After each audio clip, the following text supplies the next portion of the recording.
자, 안녕하세요. 자, 여러분들 여섯 번째 수업 시작하도록 하겠습니다. 자, 그래서 지금까지 여러분들, 오늘은 이제 타일공사 관련 내용인데요. 그래서 여러분들 지금까지 한 것들을 이제 살펴보면은 이제 가설공사 또는 철공공사 계속 하면서 이제 벽체를 조성을 하게 되죠. 뭐 경량철골 벽체라든지 또는 경량철골 천장 등을 통해서 벽체와 천장을 구성하고 또 때로는 이제 조적벽으로 벽돌이라든지 이런 뭐 조적벽으로 이제 뭐 화장실이라든가 이런 벽들을 조성하게 됩니다.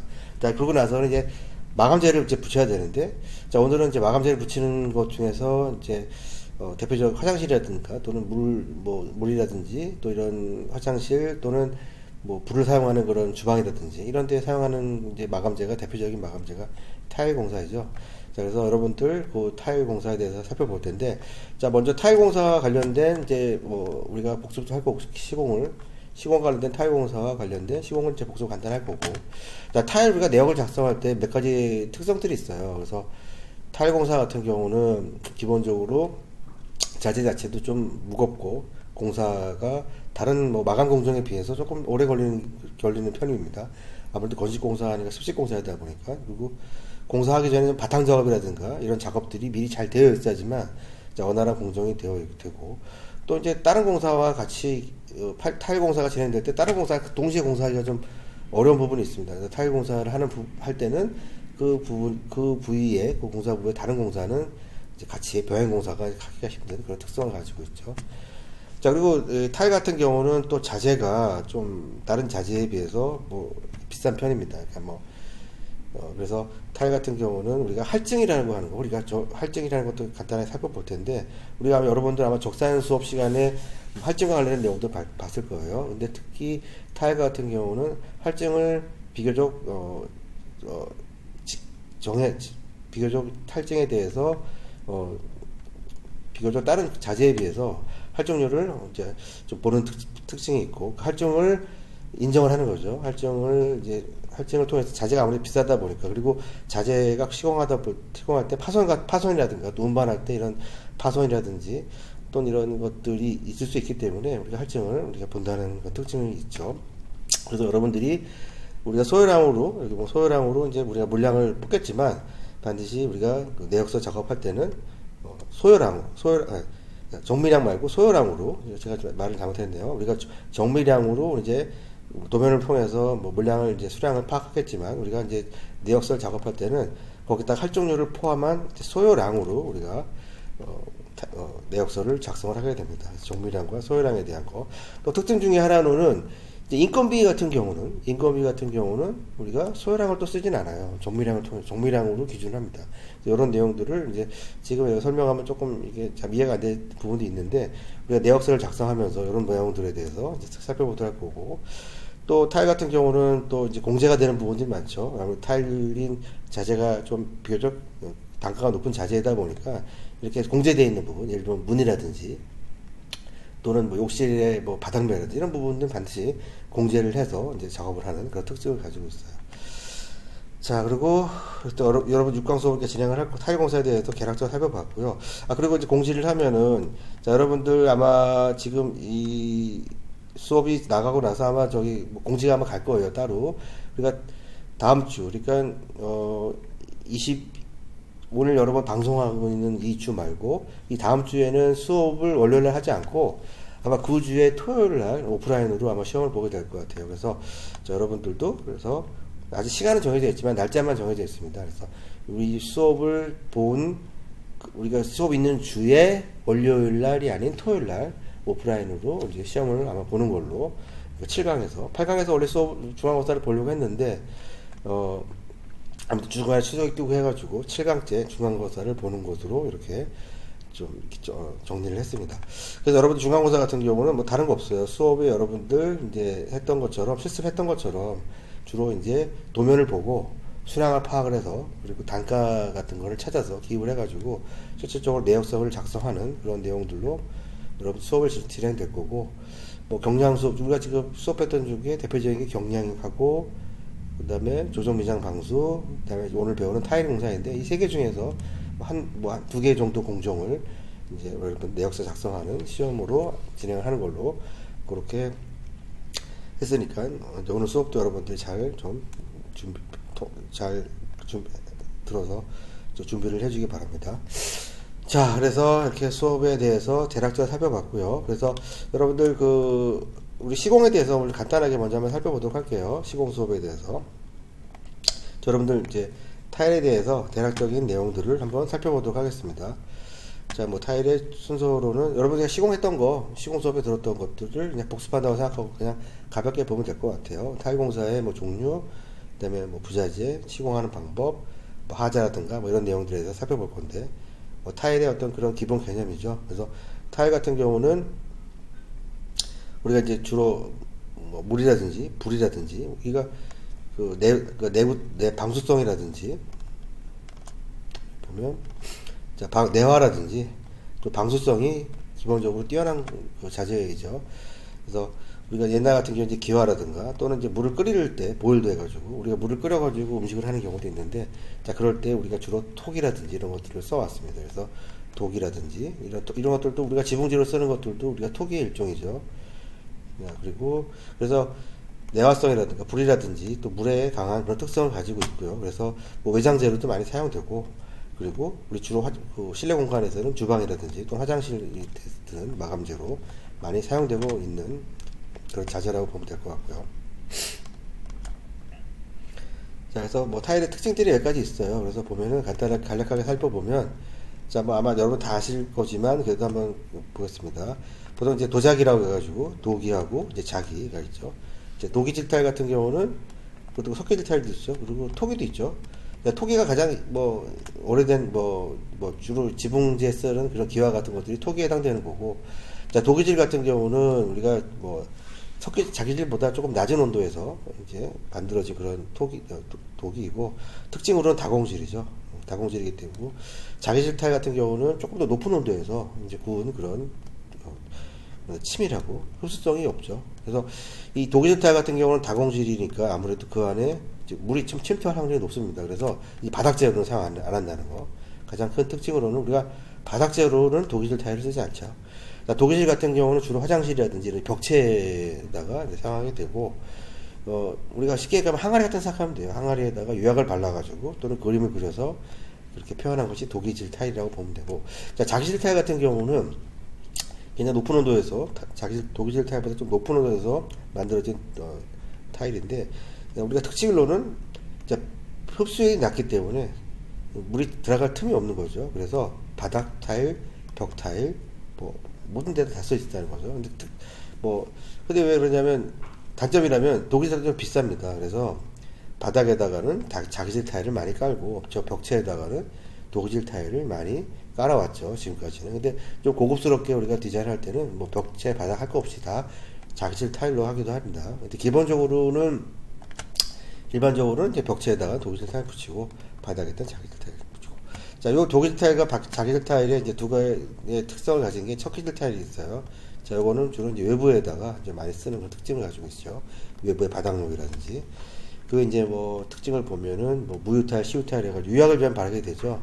주로 우리가 도기질 타일 같은 경우는 유약을 좀 바르게 됩니다. 시유 타일로 해가지고 유약을 바르고, 항아리에다가 유약 바른다 생각하면 돼요. 그래서 침투성이 높으니까 유약을 발라가지고 흡수율을 이제 방수의 효과를 이제 갖는 특징이고, 자, 뭐 무유 타일 같은 경우는 그 유약 같은 걸 바르지 않고 하는 타일이 있어요. 마치 석기질 타일처럼 그 물성 자체가 그냥 하나의 뭐 돌과 같은 그런 특징을 가지고 있는 거죠. 자, 이런 거 같은 경우는 주로 자기질 타일 같은 경우는 주로 유약을 바르지 않고 연마를 해서 쓰죠. 그래서 이제 폴리싱 타일이라고도 보통 얘기를 합니다.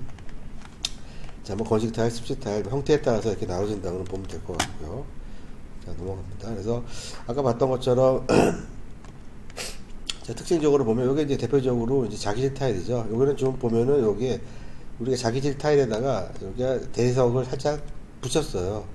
그래서 이거는 접합 타일을 하는데, 대석 타일 같은 경우 이렇게 쓰고, 자, 여기 대표적인 이제 자기질 타일이죠. 우리가 포셔링 타일 해가지고 당연히 이제 물성 자체가 하나의 돌처럼 되어 있기 때문에 폴리싱을 계속 깎아서 써도 이게 이제 포셔링 타일인 거죠. 계속 연마를 하고 깎아서 써도 그 자체의 형태, 물성이 그대로 유지가 되는 그런 타일이라고 보는 거고. 자, 세라믹 타일 같은 경우가 이제 위에다 접합을 해가 쓰는 경우인데, 자, 이런 경우에도 보통 이제 자기질 타일에다가 이 뒷면을 자기질 타일 쓰는 경우도 있고 독일 타일 쓰는 것도 있고 여러 가지 종류가 많이 있습니다. 자, 대표적으로 이게 지금 자, 독일 타일이죠. 자, 옆면이 보면 좀 노랗게 돼 있죠. 그래서 자세히 만져보면 거꾸라고 전부 다 다공질이라는 걸 여러분들이 알 수가 있어요. 그래서 그 위에다가 이제 그림이라든가 뭐 이런 것들 무늬를 좀 내고 코팅을 한 다음에 유약을 발라가지고 이렇게 만든 것이 자기질 타일이라고, 아니 독일 타일이라고 보면 될 것 같고, 요게 이제 섞이질 타일의 종류이고, 자, 요거는 이제 모자이크 타일이라고 보면 될 것 같습니다. 아, 감기 걸려가지고. 자, 그럼 죄송합니다. 자, 그리고 계속 보면, 그래서, 뭐, 아까 말했던 내용들이 그대로 다 나와 있어요. 그래서 뭐, 특징적으로는, 지금, 자, 가장 중요한 거는, 자, 바닥 타일로 쓰는 거는, 바닥 타일로는 석기질, 자기질만 쓸 수 있다는 거. 여기다 독일질은 안 된다는 거. 뭐, 그 정도만 알면 될 것 같습니다. 그래서 중요한 내용으로는. 그 외에 여러 가지 타일들 종류가 있으니까 한번 보면 될 것 같고요. 자, 그리고 보면은, 자, 타일 같은 경우는, 이제 타일이지만, 사실은 이제 타일을 벽에다가 이제 붙이면 시공을 해야 되잖아요. 그래서 부자재 같은 것들이 필요합니다. 그래서 대표적으로 타일을 우리가 벽체다가 이제 바를 때는 시멘트 몰타를 많이 사용하죠. 자, 시멘트 몰타일로, 이걸 보면 시멘트 몰타일에 대한 이런 장비들이에요. 코너비드라든지, 또는 뭐 커터기라든지, 뭐 이런 것들이 있고, 자, 그래서 시멘트 몰타르로 우리가 뒤에다가 타일 뒷발에다가 붙여가지고 하는 공법이 가장 이제 많이 사용하는 뭐 더블시 공법이고, 그다음에 요즘 같은 경우는 이제 본드 같은 것들을 많이 쓰죠. 이제 또 이렇게 지금 여기서 세라피스라고 하는 본드인데, 자, 요 세라피스라고 하는 본드를 이렇게 벽체에다가 이렇게 데코보코 모양으로 바른 다음에, 그다음에 여기다가 타일을 압착해가지고 이제 붙이는 거죠. 이게 이제 타일 본드는 이제 붙이는 방법도 있고, 그 외에 뭐 이런 코너비드 같은 것들이 뭐 이렇게 플라스틱 PVC 형태로 된 것들도 있고, 금속으로 형태로 되어 있는 것들도 있고, 그런 특징을 가지고 있다는 거, 코너비드. 그리고 이거는 스페이서죠. 이런 게 스페이서, 타일 간격, 무매지 시공 같은 걸 할 때 뭐 스페이서를 쓰기도 합니다. 그래서 타일 같은 경우는 이제 부자재 같은 것들이 필요하고, 그럼 이 부자재 같은 경우는 어떻게 들어가냐? 여기 부자재가 이제 우리가 내역 작업을 할 때 조금 이제 애매한 부분들이 있습니다. 그래서 자, 이런 것들은 간접 재료비에 포함을 할 수도 있고, 그래서 우리가 타일에 대한 단가가 보통 있다고 한다면 그 단가에다가 이제 부자재 가격도 이제 포함을 하기도 하고, 단가에 포함을 하기도 하고, 또는 뭐 경비라든가 인건비에 엎어가지고 이렇게 포함을 하기도 해요. 그래서 타일 시공하시는 분들이 그냥 타일만 시공하면은 와서 그냥 자재를 다, 부자재 같은 걸 다 현장에다 갖다 놓고 와서 타일만 시공하라고 할 수도 있지만, 보통은 타일 시공하시는 분들이 자재를 다 가지고 오거나 아니면 타일을 제공하는 업체에서 타일 부자재까지 같이 갖다 줍니다. 보통 시멘트 몰타 같은 것들은, 본드라든지 이런. 그래서 그런 것들 때문에 우리가 내역 작업을 할 때 이제 간접 재료로 들어갈지 아니면 간접 인건비로 들어갈지, 이런 것들은 아마 현장에서 조금씩 조율이 될 것 같아요. 그래서 타일을 주문할 때 부자재도 같이 주문할 건가요? 라고 이제 물어보기도 하거든요. 그래서 자, 그런 부분들도 같이 여러분들이 우리가 시공할 때는 좀 체크를 해야 될 부분이죠. 자, 이렇게 넘어가고, 그 다음에 이제 보통 타일 같은 경우는 이제 이거는 시공 관련된 내용들이에요. 그래서 보면은 이제 바탕 준비를 하죠. 우리가 타일을 붙일 때 어느 정도 바탕이 잘 되어 있어야지만 됩니다. 그래서 특히 리모델링 공사를 할 때는 우리가 철거를 하게 되면은 거기에 뭐 본드 자국이라든지 뭐 몰타 자국이라든지 못 자국이라든지 이런 것들이 많이 있기 때문에, 자, 그런 것들을, 자, 콘크리트 면 이런 것들 바탕면을 이제 고르기를 하고, 그리고 거기다가 원래 붙임 몰타를 해가지고 우리가 몰타를 붙이기 전에 이제 바탕면을 갖다가 이물질 같은 것들을 평단하게 한 후, 그 다음에 바탕에다가 우리가 몰타를 먼저 바르기도 합니다. 그리고 이제 몰타를 바르지 않고 그냥 더블칠을 바로 하기도 하죠. 그래서 여러분들이 우리가 디테일이라든지 디테일 도면에서 이런 것들을 이제 파악하기 어려워요. 왜냐면 현장 여건이 조금씩 다르기 때문에. 그래서 여러분들이 시공할 때는 이게 바탕을 갖다가 미리 한번 바르고 할지 아니면 면고리만 할지, 이런 것들을 여러분들 현장에서 이런 것들을 판단을 해야 되겠죠. 자, 그리고 타일 같은 경우는 우리가 도면을 그릴 때 이제 타일 나누기를 하죠. 그래서 도면을 그리지 않는다 하더라도 현장에서 이제 작업하시는 작업자가 타일 나누기를 해서 오늘 한번 타일을 갖다가 이렇게 한번 붙여놓고 대략적으로 붙여놓고, 그리고 뭐 센터에 맞춘다든지 아니면 한쪽에서 붙여 나가다든지 뭐 이런 것들을 결정을 하게 되죠. 그래서 그런 내용들이라고 보면 될 것 같고, 그래서 우리가 도면을 뭐 정확히 그렇다 하더라도 마찬가지로 이것도 현장에서 뭐 좀 벽에 오차가 있을 수도 있어요. 뭐 그리고 덧방을 할 수도 있고 여러 가지 뭐 이런 변수가 있기 때문에 자, 그런 건 현장에서 반드시 확인을 해야 된다는 거죠. 자, 됐고, 그 다음에 아까 했던 것처럼 붙인 몰타를, 그래서 몰타를 가서 본드 뒤에다가 우리가 타일을 뭐 압착이든 떠붙이든 몰타를 통해서 보통 시공을 많이 하게 되는데, 그래서 붙인 몰타를 이제 만들어서 그거를 작용한다는 거. 자, 이런 것도 여러분들이 뭐 우리가 보통 건축 시험이 많이 나오죠. 뭐 시멘트랑 모래 비율, 잔골재 구글, 그러니까 시멘트랑 모래 비율, 모래가 잔골재죠. 자, 시멘트 모래 비율이 1대3으로 할 거냐, 뭐 1대1로 할 거냐, 이런 거에 따라서 어떤 타일이냐에 따라서 이제 달라지게 되는 거죠. 자, 이런 내용들이 있고, 여러분들이 한번 이거 복습하는 거 한번 보면 될 것 같고요. 그리고, 자, 타일 시공하는 공법이에요. 대표적으로 이제 타일 시공할 때 가장 많이 쓰는 공법이 떠붙인 공법입니다. 그래서 우리가 타일이 있으면은 이 타일에다가 몰타를 이렇게 떠가지고 붙인 다음에 벽에다 붙이는 거예요. 현장에서 뭐 떠발이라고도 하는데 보통 일반적으로 우리가 많이 쓰는 그런 공법이죠. 그래서 떠붙인 공법은 우리가 이제 이 타일하고 이 벽체 사이가 보통 이제 3cm 정도, 30mm 정도의 차이가 있습니다. 그 뒤에 몰탈이 붙는 부분이 한 20mm 정도 보면 되겠죠. 타일 두께가 보통 한 9mm 정도 되니까. 그래서 떠붙인 공법이 있고 떠서 붙인다는 공법이에요. 일반적으로 특별한 우리가 뭐 시방새에 뭐 특이한 사항이 없다고 하면은 우리가 기본적으로 떠붙임으로 하게 되죠. 자, 떠붙임 공법 말고 뒤에 보면은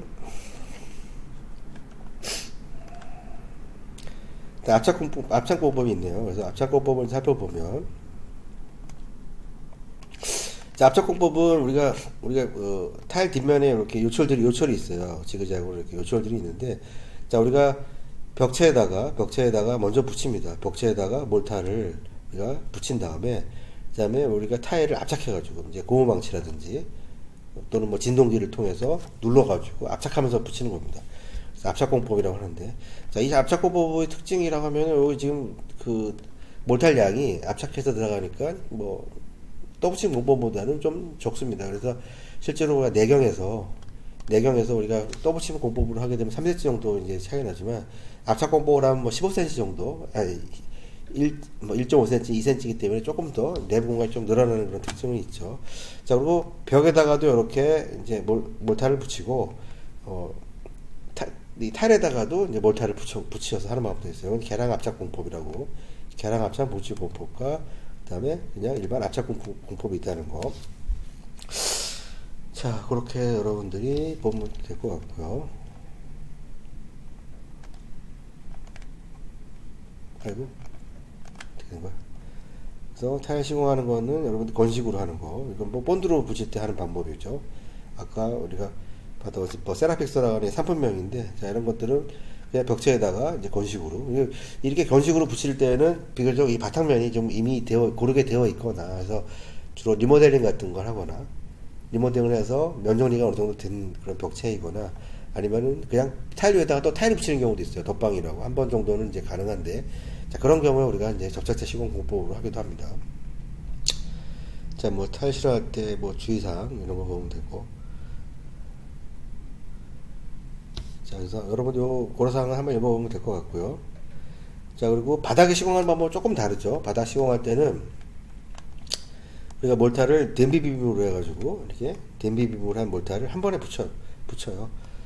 그래서 이 왜 댐비빔으로 하냐면, 댐비빔이라는 거는 우리가 시멘트 몰타리 조금 단단하다는 거예요. 왜냐면 우리가 바닥을 밟고 작업을 해야 될 수도 있기 때문에, 또는 뭐 어떤 판자를 대더라 하더라도 위에서 압력을 받을 수 있기 때문에, 그래서 댐비빔으로 바닥에다 깔고 그 위에다가 시멘트 페이스트라고 있어요. 시멘트 페이스트 물 같은 거예요. 시멘트 물. 자, 그리고 누른 몰타가 이제 댐비빔으로 된 거예요. 요거 몰타를 얘기하는 거고.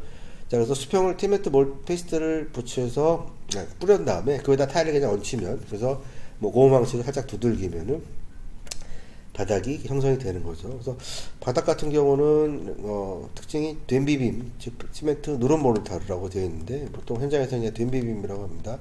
자, 댐비빔 몰타를 뿌리고 타일을 위에다 얹혀가지고 시공한다라고 보면 되고, 그러니까 벽체보다는 조금 더 시공하는 게 조금 뭐 더 수월할 수도 있죠. 벽체 같은 경우는 이제 무너지지 않게 보강도 해야 되고 하지만, 자, 바닥에서는 조금 그런 특징을 가지고 공사하는데 시공 특징을 가지고 있습니다. 자, 다음 장으로 한번 넘어가 보면, 그래서 타일 시공할 때 이제 줄눈을 넣고, 그래서 이제 줄눈 넣는 것도 있고, 우리가 줄눈 같은 경우는 보통 백색 페인트 또는 뭐 색깔에 따라서 여러 가지를 색깔을 넣을 수 있죠. 줄눈을 넣고 우리가 스펀지로 닦으면서 줄눈을 넣는 거죠. 그리고 또는 뭐 아트월 쪽, 무매지로 보통 시공하는 경우도 있어요. 보통 무매지가 조금 더 뭐 실내 디자인적인 측면에서 조금 더 선호하는 그런 사람들이 있기 때문에 무매지로 시공을 하는 경우도 있습니다. 그런 경우는 치장줄을 넣을 필요 없겠죠. 근데 화장실이라든지 또는 뭐 주방이라 이런 데는 반드시 줄눈을 넣어줘야죠. 기능상. 근데 뭐 아트월이라든지 또 장식을 요하는 그런 부분에서는 물이 뭐 닿을 확률이 거의 없는 그런 부분에서는 무매지를 시공도 요즘 많이 합니다. 그래서 그런 내용이 있다는 것도 한번 여러분들이 보면 될 것 같고요. 그다음에 여러 가지 하자사항 이런 것들은 여러분들 한번 읽어보면 됩니다. 자, 이렇게 해가지고 지금 우리가 시공에 대한 내용들을 잠깐 봤고요. 자, 그 전에 여러분들 잠깐 보면은 한 번 더 얘기할 게 봅시다. 그래서 자, 요거 하나 봅시다. 그럼 여러분들 그 타일 적산 체크리스트가 있어요. PDF 파일로 제가 올려준 거. 그것도 한번 열어보도록 할게요. 같이 설명을 하면 될 것 같아요. 그래서 타일 같은 경우는, 지금 안 열렸나요? 자, 알았어. 자, 타일 같은 경우는 이제 타일 적산 일반상. 그래서 적산할 때 뭐 체크리스트 같은 것들 살펴보도록 할게요. 자, 시공법, 뭐 여러 가지 있죠. 뭐 떠붙임이냐, 뭐 압착이냐, 아니면 뭐 건식 방법이냐, 여러 가지 시공법들도 있을 것이고, 또 타일의 종류들도 많을 거예요. 독기질 타일이니, 또는 뭐 석기질 타일이냐, 아니면은 자기질 타일이냐, 아니면 모자이크 타일이라든가, 그러니까 타일 종류가 좀 다르고, 또 시공 부위들도 좀 달라요. 그래서, 자, 그런 것들을 부위별로 나눠서 구분을 하고, 그리고 자, 정미면적으로 산출한 거, 정미량으로 산출해가지고 거기다가 소요량, 활중률을 더합니다. 정미면적으로 산출을 한 다음에 활중률을 더하는데, 우리가 타일 같은 경우는 활중률이 정해져 있어요. 그래서 보면 여기 3%, 보통 3%죠. 타일 좀 확인해 보면 여기 뒷표에 있는데, 자, 밑에 표를 한번 다시 확인해 보면 밑에 자, 타일 같은 경우는 모자이크 타일, 모자이크라고 있는데, 모자이크 타일, 독기질 타일, 자기질 타일, 자, 이런 것들은 할증률을 3%라고 보면 돼요. 그래서 우리가 오늘 여러분들 수업 내역 작업할 때 들어가는 타일들은 다 독기질 타일, 자기질 타일이에요. 아파트, 우리가 실내 공간, 아파트 화장실에 사용하는 타일이기 때문에, 자, 우리가 3% 보면 될 것 같고, 또 PVC 계열 타일, 요거는 플라스틱으로 된 타일이죠. 비닐 타일 같은 경우는 요거는 실제로 뭐 수장공사 관련된 거죠. 5%. 이거는 더 손실이 많죠. 칼로도 자를 수 있는 그런 타일들이에요. 자, 그래서 활용률을 3%로 가산해가지고 한다. 그런 거. 자, 그리고 계급부, 뭐, 문이라든지, 또는 이런 것들 주변, 이런 거 타일 같은 경우는, 자, 계급부 면적은 공제를 합니다. 그냥 계급부 면적은 비교적 크니까. 자, 그렇게 보면 되고. 근데 변기라든가 위생기구 같은 경우에가 타공을 하잖아요. 타공을 해가 배관이 들어가는 그 자리, 파이프가 들어간 자리, 이런 것들은 사실 너무 작기 때문에 공제를 한 의미가 없겠죠. 오히려 더 시공하기 더 까다로운 부분이니까 물량에서 큰 의미가 없어요. 그래서 공제를 하지 않는다라고 하는 거. 자, 그리고 뭐 타일 공사가 너무 작다거나 면적이 일단 작으면 장비라든가 사람의 투입이 돼야 되는데 가서 보니까 별로 일은 적어요. 근데 그런 경우에는 우리가 인건비라든지 또는 이런 시공비가 이제 올라가는 느낌이죠. 그래서 복잡하거나 또는 뭐 난해하거나 이런 경우에는 더 금액을 더 가산하고 한다는 거. 그리고 아까 바탕 고르기를 한다고 그랬죠. 우리가 타일을 붙이기 전에 바탕면이 정리가 잘 돼 있어야 된다고 했잖아요. 그래서 바탕 고르기는 뭐 우리가 이제 뭐 못자국이라든지 여러 가지 그런 뭐 이물질이 묻어져 있는 것들을 제거하는 거는 우리가 별도로 계산해야 됩니다. 그리고 때로는 벽지 같은 것들이 붙어 있는 경우도 있어요. 그럼 벽지에다가 못하는 붙이면 안 되기 때문에 또 벽지 같은 거를 다 일일이 다 떼야 됩니다. 상당히 어려운 일이에요. 그래서 그거 하는 데만 해도 시간이 많이 소요돼서, 자, 그런 경우에는 별도로 이거를 추가해서 계산한다는 거. 자, 그런 내용들이 우리가 타일 공사할 때 그래서 기본적으로 정밀량과 소요량에 대해서 여러분들이 이제 개념을 확실하게 알고 있으면 될 것 같고, 타일 공사에서 우리가 할증은 3% 본다라고 하는 거. 자, 그럼 잠깐 쉬었다가 우리 그 화장실, 우리 지금 주거 공간에 관련된 실습을 하도록 타일 공사 내역 작업 실습을 하도록 하겠습니다. 잠깐 쉬었다 가도록 하겠습니다.